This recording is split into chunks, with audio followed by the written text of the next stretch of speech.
Ito dahil malayo pa lang pinaghahandaan na. At mamaya ho, subukan ho natin ng pahayag ito si General Randolph Puanyo, ang tagapagsalita po ng Philippine National Police. At bago pa man po ang lahat, dadako muna ho tayo dyan sa lalawigan po ng Rizal. Mga kaibigan, natin pong makakausap po ang hepe ng Tanay Municipal Police Station. Ito po si Police Lieutenant Colonel Arnel Tabao. Sir, magandang umaga po. Magandang umaga po, sir. Si Sir Gabriel Bato, sir. Sir, kumusta na po dyan sa bayan ng Tanay po? Dito, sir, may talagang malamig na, sir. Ramdam na ang Pasko. At malapit-lapit na ho. 20 days na lang ko, hindi ako nagkakamali. Oo, sir. Ano na? Lumalamig na ang panahon. Actually, sir, may ilang mga katanungan pa rin tayo na alam natin nung nakaraan na naipaliwanag ninyo yung inyong tungkulin, nagagampanan dyan sa pagiging hepe dyan sa Tanay. Ano pa, sir, ang mga update at nagkaroon na ba tayo ng mga panibagong mga accomplishment sa inyong panunungkulan? Sir, about accomplishment natin, na may mga accomplishment tayo about mga ito sa drugs, tapos wanted person, at ang mga accomplishment pa natin na iba, yung mga pagkakandak ng mga patrol at saka police presence sa mga tourist spot. At ngayon, sir, may ipapatayo kaming another police assistance center near Tanay Highland para itong mga commuter natin o turista ay may handang assist sa kanila pag may kailangan sila. Oo. Meron na po ba, sir, na yung paglalagyan o magiging outpost ng mga kapulisang itatalagan niyo dyan para naman hindi nagiging kaawa-awa yung mga pulis natin, lalo lang ang panahon ng tagulan, meron siyang shelter man lang na katulad ng mga container. Meron na po ba na Outpost? Opo, sir. Made container bank ito. Magandang design, sir. Parang malaki yung kwan, sir. Malaki yung ilalagay na container bank para naman safe at saka kaaya-aya naman tignan yung parang tirahan o kaya pag istambayan ng ating mga kapulisan. doon po ba sa paglalagyan merong mga electrical at water supply na maaaring gamitin o kaya solar na gagamitin ng inyong mga tauhan? Oo, sir. Sa ngayon pa lang kasi, sir, kauumpisa pa na buong lingin yung maglalagay pa sila ng mga itong poste, sir. Itong pundasyon. Kasi yung kondon, yung una kasi hindi napayagan, kaya nilipat namin, sir. Kaya gagawa ulit ng pundasyon para yun ang papatungan ng ating container van. Kumusta naman po yung location ng lugar?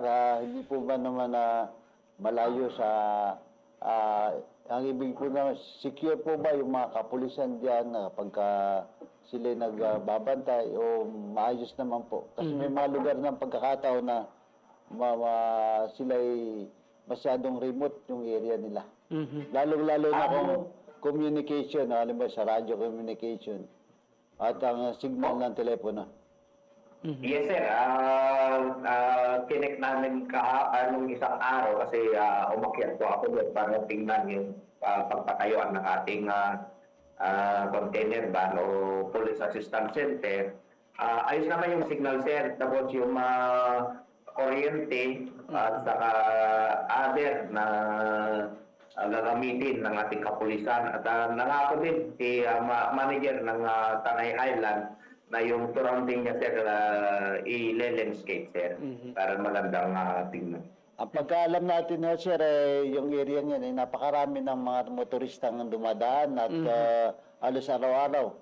Ito nga nagpalabas nga ang ang LTO na Oo. kasama niyo, nagpalabas ng ang LTO na kung saan yung may involved dyan sa road rage ay permanente nang maalis ang Lisensya, oo. kanilang lisensya. Siguro dapat din makipagtulungan sa inyo ang tanggapan. Mhm. Yes, sir. Yun ang talaga ang plano ng ating butihing Provincial Director, Police Colonel Peliteo Gonzalvo, sir, na yung police outpost na yun, parang compact na, sir, kung tawagin. May investigator, may mga traffic aid, may mga patroller tayo para hindi na bababa yung ating mga complainant. Kayang-kaya naman nila na i-handle yung mga sitwasyon na minimal, sir. Mhm. Sir, baling muna tayo dito sa latest update, sir. Base po sa direktiba, sir, ng Philippine National Police para sa internal cleansing natin, sir, sa hanay ng kapulisan, sir. Kumusta po dyan, sir, sa Tanay po? Salamat naman. At dito, walang problema dito sa ating kapulisan. Lahat naman sila ay nagtatrabaho. At alam nila ang mga rules and regulations pertaining sa mga respeto, ika nga, sa ating mga civilian. Talagang ini-implement yung human rights na talagang gusto natin ng ating kapulisan na yun ang mangyari, sir. Mhm. Sir, bali may televiewer tayo dito na nagtatanong dito, sir. Ang sabi niya, paano ba, sir, sinasagawa yung screening at background check ng mga pulis upang, sir, matiyak na walang anuman na kaso o kasong katiwalian o paglabag sa batas itong ating mga kapulisan, sir? Go ahead po. Itong internal affairs o ating mga IAS at sa iba pang mga kapulisan din at parang separate unit, sila po ang may trabaho na nag-oobserba ng mga ating mga kapulisan. Tulad ng mga pitik, yan po ang trabaho nila. Sila po ang sisilip sa aming kamalian. Kaya dito naman sa Tanay, wala namang gumagawa ng mga pagkakamali na ayaw ng mga ating kapulisan, sir. Sir, ano po yung ginagawa nating hakbang dyan, sir, sa Tanay Municipal Police Station para ho mapanatili natin yung transparency, accountability po dyan na sa Tanay, sir? Daily po kami nagkakandak ng PAISE o itong meeting, daily meeting o puro sa may information. Itong mga natin, sir, mga team leader natin, nagsasalita about mga internet cleansing, lahat ng mga gagawin. Doon na napag-uusapan habang lahat ay umatindi kasi yung mga attend din, yung mga mag-oo. Dito na rin yung shifting, sir. Yung din namin, pinagsasabihan at pinukumusta kung ano ang naging problema sa kanilang pag-duty. Oo, sir. Sir, meron ba tayo, sir, na particular na pagsasanay o programa, sir, dyan sa Tanay, sir, para mapanatili po natin yung disiplina, integridad ng ating mga kapulisan, sir? Go ahead po. Yes, sir. Nagkakanda kami ng mga training seminar ang ating mga kapulisan at saka mga training seminar din ng ating mga force multiplier tulad ng mga canon. May mga plans and program and training seminar na pinakandak ng ating kapulisan sa mga barangay.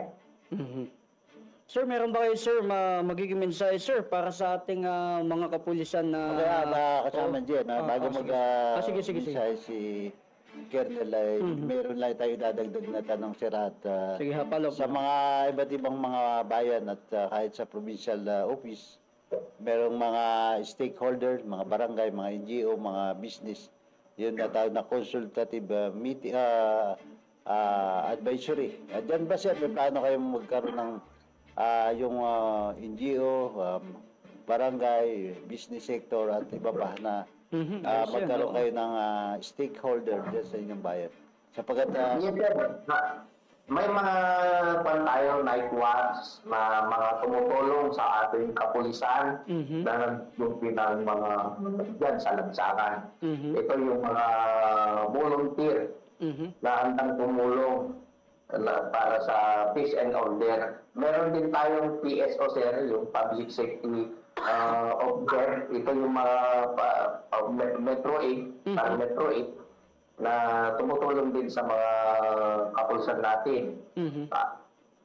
Mga guardians natin, member ng guardians, kasi nakita ko, nag-courtesy call sa akin na halos sa 80 plus yung kanila, yung member nila. At the same time, itong mga barangay talog natin, itong mga BIPAPs natin, very supportive sila, sir.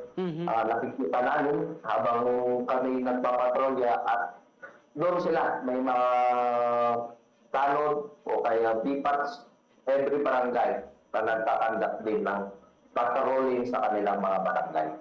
Tama naman yun, sir. At talagang nakikita po natin yung serbisyo dyan sa Tanay Municipal Police Station, sir. Sir, hingi lang kami ng mensahe, sir, para po sa inyong mga kapulisan na lumalabag ho sa batas at yung mga kababayan din ho natin na nagmamatigas dyan po sa Tanay.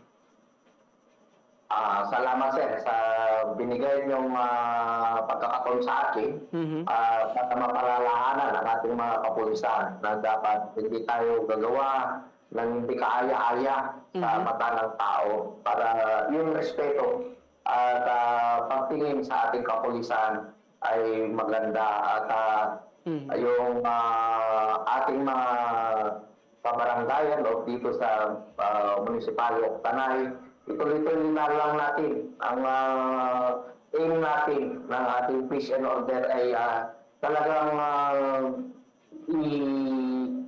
itamasa o kaya paglingkuran ang ating municipality of Tanay para itong pag-progress ng Tanay at peace and order ay palagi natin mapanatili. Okay. Sir, sir, maraming salamat po, sir, sa pagkakataon po na ibinigay niyo po sa amin. At ito po ay napakaganda na naipaliwanag po ni Colonel Arnel. Ito pong pagsisiguro ng ating